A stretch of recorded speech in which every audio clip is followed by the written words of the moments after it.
अब हम रोल है 6.2। समझते हैं इसकी स्टेटमेंट को। एक 20 न्यूटन वजनी ब्लॉक अमुदन ऊपर की जानिब 6 मीटर उठाया गया है। इसमें जखीरा होने वाली पोटेंशियल एनर्जी मालूम करें। हमने बच्चों पोटेंशियल एनर्जी को मालूम करना है। डेटा आपके सामने है, यहाँ पे जो फार्मूला इस्तेमाल करेंगे वो इस्तेमाल करें बच्चों। पोटेंशियल एनर्जी होता है बराबर किसके, एम जी एच के। जी बच्चों पोटेंशियल एनर्जी होता है किसके, एम जी एच के।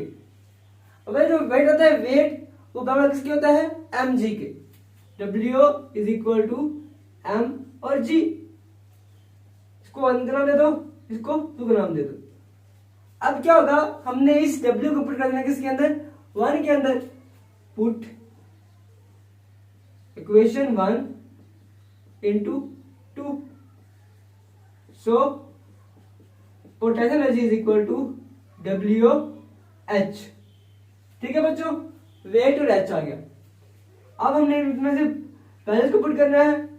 W है बच्चों कितना, 20 न्यूटन, और हाइट कितनी है बच्चों, 6 metre. 120 Newton metre.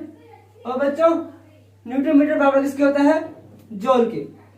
So is equal to 120 जॉल।